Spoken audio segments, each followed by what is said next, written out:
10+2 का बायोलॉजी का एक क्वेश्चन है।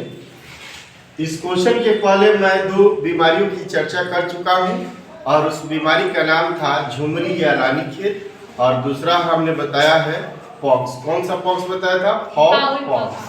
फाउल पॉक्स के बारे में और रानीखेत का दूसरा नाम है झुमरी के बारे में मैं बता चुका हूं। आज मैं मुर्गियों का तीसरा एक वायरस जनित बीमारी है, बैक्टीरिया जनित बीमारी है और इस बीमारी का नाम है CRD। आप लोगों ने क्या सुना?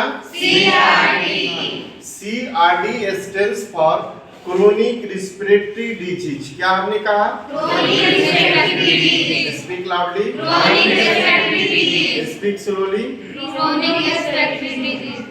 It means CRD stands C for chronic, R for respiratory, D for disease।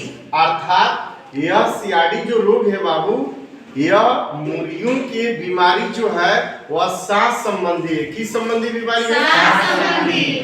It means CRD is related to chronic respiratory disease। अर्थात CRD जो रोग है वह मुर्गियों के सांस संबंधी बीमारी है।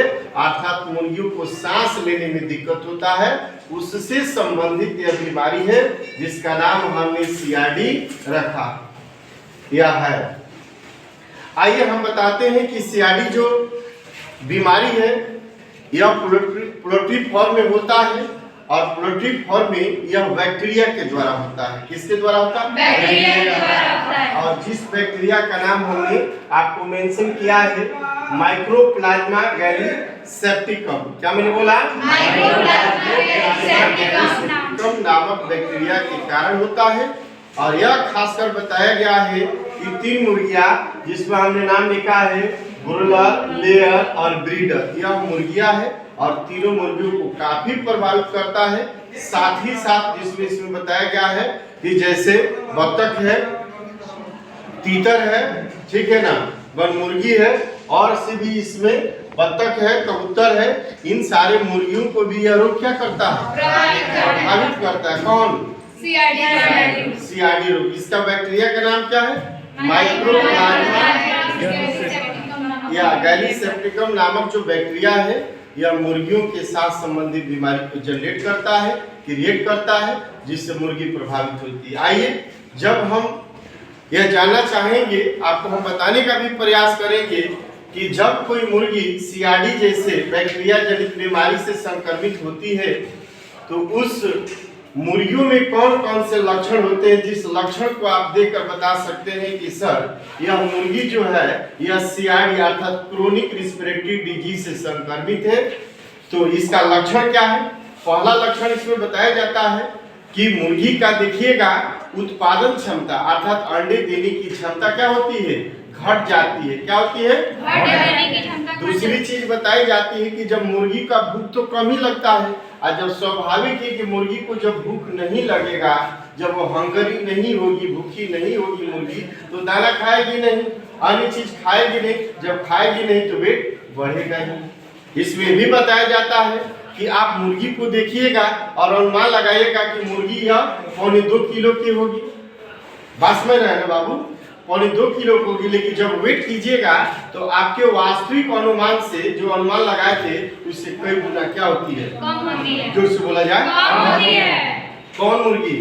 जो मुर्गी CRD रोग से संक्रमित होती है। कोई डाउट इसमें बाबू? समझ में आ रहा है? इसका बैक्टीरिया का नाम क्या है? एक बार और रिपीट कर दे। माइक्रोप्लाज्मा गैलीसेप्टिकम नामक बैक्टीरिया है जिससे CRD रोग होता है। इस सांस संबंधी बीमारी है और इसके लक्षण अभी हमने आपको बताया है। अगला है मुर्गियों में देखिएगा आंखों और नाकों से पानी आने लगता है, कभी कभी झाग भी आता है। किसमें? मुर्गियों में। कब आता है? जब मुर्गी CRD रोग से क्या होती है?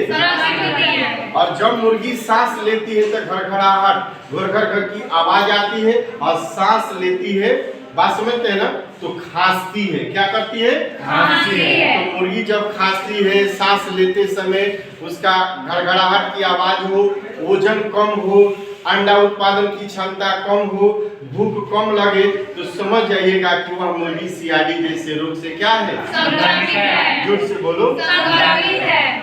और मुर्गी सुस्त हो जाती है, उसमें शिथिलापन आता है, हाथों से उठाइएगा तो लुढ़क जाती है, ऐसे वो लुढ़क जाती है, हाथ से लगाकर उसको हम खाड़ करते हैं। किसको? मुर्गी को। तो यह आपका क्या रहा?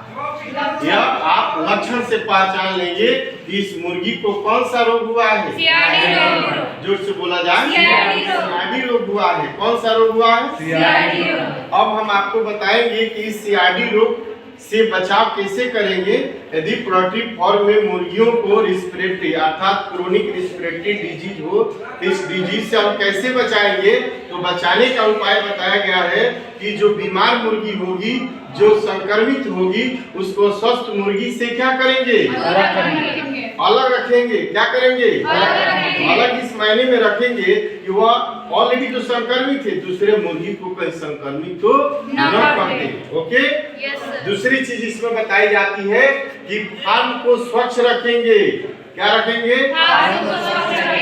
फार्म जो होना चाहिए हवादार होना चाहिए, धूप माने नॉर्मल धूप माने होना चाहिए, बहुत टाइट धूप नहीं होना चाहिए, तो धूपदार होना चाहिए। पोल्ट्री फॉर्म का जो लेयर होता है, निचला सतह होता है, वह सूखा होना चाहिए। उसमें हम देखिएगा एक दवा लिखे हैं कि वीरा क्लीन का छिड़काव करके उसके फॉर्म को क्या करना चाहिए? साफ करना चाहिए। और भी बताए कि स्वच्छ और शुद्ध पानी देना चाहिए, और उस पानी में भी बताए थे कि वीरा क्लीन डालकर देने से उस मुर्गी का पानी तो स्वच्छ हो ही करेगा, और साथ तो हमने ये भी आपको चर्चा किया था कि वह मुर्गी का डाइजेशन पावर होगा, जो पाचन शक्ति होगा वह काफी अच्छा और सुदृढ़ और दृढ़ होगा।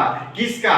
मुर्गी का। जब मुर्गी स्वच्छ पानी पिएगी, संक्रमित से मुक्ति देकर, माने संक्रमित युक्त तो हम पानी न देकर स्वच्छ और शुद्ध पानी देंगे मुर्गियों का, तो डाइजेशन भी अच्छा होगा। मुर्गी फार्म भी साफ सफाई पर विशेष ध्यान देंगे, उसके आसपास छिड़काव भी करेंगे। चूजा कभी भी डालेंगे बाबू उसमें मुर्गियों का, तो 5 दिन 6 दिन इंटरवल के बाद, जैसे अभी मुर्गी साफ हो गई पोल्ट्री फार्म से, तो फिर 5 से 6 दिन के बाद जब हमारा पूर्ण रूप से लगे कि पोल्ट्री फार्म शुद्ध और स्वच्छ और सूखा है, तो 5 से 6 दिन के बाद फिर उसमें चूजा डालना चाहिए। तो इस प्रकार से सियाडी रोग के बारे में हमने आपको जानकारी दिया है। मुझे पूर्ण विश्वास है कि आपको इसके लक्षण क्या है, कैसे हम इसको बचा सकते हैं, और किस बैक्टीरिया के कारण होता है, और किस संबंधी बीमारी है, इन सारी चीजों को मैंने चर्चा किया है। Thank you.